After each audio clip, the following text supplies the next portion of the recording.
तो आज जो हमारा मेडिसिन है वो है, आप लोग देख सकते हैं, पेमोटाडीन। आप लोग देख सकते हैं पेमी, इसका जेनेरिक फार्मूला है पेमोटाडीन। पेमोटाडीन एक मेडिसिन है जो स्टमक एसिडिटी के लिए यूज़ होती है कि जिस बंदे को स्टमक प्रॉब्लम है तो डॉक्टर इस मेडिसिन को प्रेस्क्राइब कर रहा है। आज हम लोग देखेंगे इसकी मैकेनिज्म ऑफ एक्शन क्या है, इसकी साइड इफ़ेक्ट क्या है, इसकी कंट्रा इंडिकेशन क्या है। सो पेमोटाडीन और ओमेफ्राजोल में डिफरेंस क्या है, ये बाइंड कहाँ होते हैं, थोड़ीन क्या है, ये कौन सी मेडिसिन है। सो बेसिकली जो प्रीवियस वीडियो में मैंने बात की थी ओमेफ्राजोल, वो प्रोटॉन पंप इनहिबिटर था, वो भी एसिड रिफ्लेक्स सप्रेस करवा रहा था, एसिडिटी को कम करवा रहा था, पेप्टिक अल्सर के लिए एक ज़बरदस्त मेडिसिन थी। आज जो मेडिसिन है वो है पेमोटाडीन। तो पेमोटाडीन, ये this drug gastric acid secretion by blocking H2 receptor and parietal cell, वही पेराइटल सेल्स की बात है। मैंने तकरीबन 4-5 वीडियो में बार बार मैं पेराइटल सेल को आपको पढ़ा रहा हूँ कि पेराइटल सेल क्या है, पेराइटल सेल क्या है। ये तकरीबन आज 4वां लेक्चर है जिसमें आज फिर भी मैं पेराइटल सेल के बारे में बात करूंगा। सो ये क्या कर रहा है, ड्रग एसिड सिक्रीशन। जब ये वो ड्रग है जो गैस्ट्रिक एसिड सिक्रीशन को रोकता है, कम करता है bye blocking H2 receptor. H2 receptors को ब्लॉक करता है जिसकी वजह से गैस्ट्रिक एसिड की सिक्रीशन कम होती है। गैस्ट्रिक एसिड की सिक्रीशन कम होती है और H2 रिसेप्टर्स को कहां पर ब्लॉक करता है, तो ऑन पेराइटल सेल्स पर। अब पेराइटल सेल्स, इसके मैकेनिज्म से पहले मैं एक पेराइटल सेल फिर से आपको पढ़ाता हूँ। पेराइटल सेल्स गौर से देखे आप लोग, गौर से देखे, ये क्या है,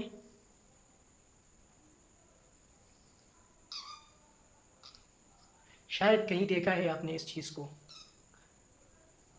शायद कहीं तो देखा है यार। स्टमक है, स्टमक बना रहा हूँ, ये स्टमक है, ये क्या है, स्टमक है।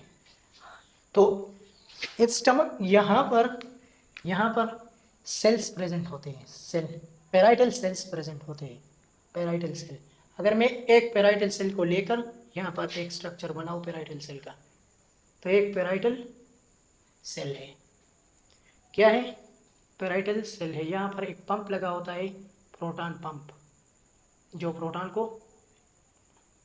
बाहर ल्यूमेंस की तरफ पुश करता है, यहाँ से यहाँ तक, प्रोटॉन को यहाँ से, H को यहाँ से यहाँ तक लाता है, H को।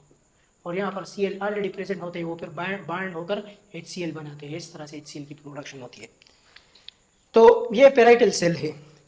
पेराइटल सेल पर यहाँ पर प्रोस्टाग्लैंडिन प्रेजेंट होता है, प्रोस्टाग्लैंडिन प्रेजेंट होता है। प्रोस्टाग्लैंडिन क्या है, वो अलग टॉपिक है। यहाँ पर ACH रिसेप्टर प्रेजेंट होते हैं, एसिटाइल कोलिन के रिसेप्टर प्रेजेंट होते हैं, एसिटाइल कोलिन। यहाँ पर हिस्टामिन रिसेप्टर प्रेजेंट होते हैं, हिस्टामिन रिसेप्टर प्रेजेंट होते हैं। हिस्टामिन एक ऑटोकाइड है। सो हिस्टामिन के रिसेप्टर यहाँ प्रेजेंट होते हैं, कौन से हिस्टामिन के, H2 रिसेप्टर। कौन से रिसेप्टर, H2 रिसेप्टर यहाँ पर प्रेजेंट होते हैं। अब ये H2 और यहाँ पर बहुत सारे H पॉजिटिव प्रोटॉन प्रेजेंट होते हैं, प्रोटॉन। अब होता क्या है, तो यहाँ पर तो हिस्टामिन रिसेप्टर प्रेजेंट है। तो जब इस हिस्टामिन की बहुत ज़्यादा सिक्रीशन हो जाती है, सिक्रीशन हिस्टामिन की हो जाती है, तो क्या होता है, यहाँ या फिर ब्लड के ज़रिए हिस्टामिन नॉर्मली यहाँ पर आकर, यहाँ पर ब्लड से यहाँ पर आकर हिस्टामिन बाइंड होता है। वो करता क्या है, वो इस एटीपीएस पंप को एक्टिवेट करता है। ये तो ऑलरेडी एक्टिवेट होता है, लेकिन इसकी एक्टिविटी को और बढ़ाता है। जब इसकी एक्टिविटी ज़्यादा बढ़ जाती है तो वो ये ज़्यादा प्रोटॉन को बाहर एक्सपेल करते हैं। बहुत ज़्यादा प्रोटॉन यहाँ पर आता है, बहुत ज़्यादा प्रोटॉन आते हैं, बहुत ज़्यादा प्रोटॉन आते हैं, बहुत ज़्यादा H+, तो इसकी वजह से बहुत ज़्यादा मोर HCl बनता है, जिसकी वजह से फिर मैदे में बहुत ज़्यादा तेजाबियत हो जाती है, जिसकी वजह से एक अल्सर हो जाता है। अल्सर क्या है, ये स्टमक की जो लाइनिंग है यहाँ ये डैमेज हो जाती है बहुत ज़्यादा। जब एसिड की सिक्रीशन होती है तो एसिड से ये जल जाती है। HCl एक स्ट्रॉन्ग एसिड है, हाइड्रोक्लोरिक एसिड है, जो इस एसिड स्टमक की साइड को डैमेज कर देती है, तो इसकी वजह से अल्सर काज हो जाता है। तो स्टमक में बहुत ज़्यादा जलन होने स्टार्ट हो जाती है। तो हम जब ये मेडिसिन ले लेते हैं तो वो ब्लड के जरिए यहाँ आकर इस रिसेप्टर को ब्लॉक कर देती है। जब ये रिसेप्टर ब्लॉक हो जाता है तो एटीपीएस पंप इतना एक्टिव नहीं होता, वो थोड़ा स्लो हो जाता है, तो HCl की प्रोडक्शन थोड़ी कम हो जाती है, जिसकी वजह से एसिड बनना कम हो जाता है और स्टमक अल्सर ट्रीट हो जाता है। सो एसिड की सिक्रेशन फर्दर हाई अमाउंट से लो की तरफ आ जाती है। तो इस तरह ये वर्क करता है। अगर इसको मैं थ्योरी के फॉर्म में बताऊँ तो H2 रिसेप्टर एंटी हिस्टामिन है। एंटी हिस्टामिन मीन हिस्टामिन की एक्टिविटी को रोकता है, H2 रिसेप्टर एंटागोनिस्ट है। तो ये ब्लॉक करता है H2 रिसेप्टर को ऑन पेराइटल सेल्स पर, एंड जिसकी वजह से reduce stimulation of acid secretion, acid की stimulation, reduce stimulation of acid secretion, acid की जो सिक्रीशन है वो रिड्यूस हो जाती है, secretion gastric acid decrease gastric acid secretion, जिसकी वजह से एसिड की सिक्रीशन डिक्रीज हो जाती है। और तो that is a mechanism of action of famotidine medication.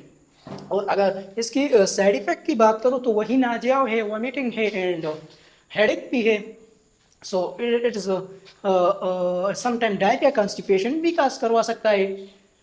सो ये था पेमोटाडीन जो आज हमारा लेक्चर था। और कंट्रा इंडिकेशन की अगर हम बात करें, कंट्रा इंडिकेटेड अगर तो ये किन कंडीशन में कंट्रा इंडिकेटेड है, तो वो उन पेशेंट के लिए कंट्रा इंडिकेटेड है जिसको ऑलरेडी पेमोटाडीन से एलर्जी है। लेट सपोज या कोई बंदा है वो ओमेप्राजोल या पेंटाप्राजोल एसोमेप्राजोल यूज नहीं कर सकता, वो डायरेक्टली प्रोटॉन पंप को इनहिबिट नहीं करवा सकता, क्योंकि उसको ओमेप्राजोल एसोमेप्राजोल से एलर्जी है, फिर डॉक्टर उसको पेमोटाडीन प्रिस्क्राइब करता है उन कंडीशन में। और पेमोटाडीन हिस्टामिन की रिलीजिंग बहुत ज़्यादा तब होती है, वे सेंसेशन में हिस्टामिन बहुत ज़्यादा रिलीज होता है जब लोग बहुत ज़्यादा चीज़ों को सेंस करते हैं, या फिर कोई लेट सपोज दो बंदे हैं एक साथ बैठे हैं, दो दोस्त हैं एक साथ बैठे हैं, तो बात कर रहे हैं एक दूसरे से के, जब कह रहे एक बंदा कह रहा है कि जब हम लोगों ने तो वो पुरानी बातों को याद कर रहे हैं। तो एक बंदा कहता है कि यार जब हमने प्रोग्राम किया था तो हमने बिरयानी बनाई थी जो कि बहुत ज़बरदस्त बनी थी, तो बिरयानी बहुत ज़बरदस्त बनी थी। जब ये बातें करते हैं तो उसके मुंह में बहुत ज़्यादा सलाइवा की सिक्रीशन हो जाती है, बहुत ज़्यादा सलाइवा सिक्रीट होता है। सो इस कंडीशन में हिस्टामिन बहुत ज़्यादा रिलीज़ होता है। हिस्टामिन जब ज़्यादा रिलीज़ होता है तो ज़्यादा यहाँ बाइंड होता है, एसिड ज़्यादा बनता है उन कंडीशन में।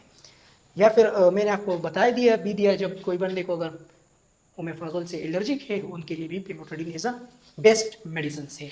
सो that is a today lecture famotidine. अब हम इंशाल्लाह मिलते हैं नेक्स्ट वीडियो में। अल्लाह हाफिज़।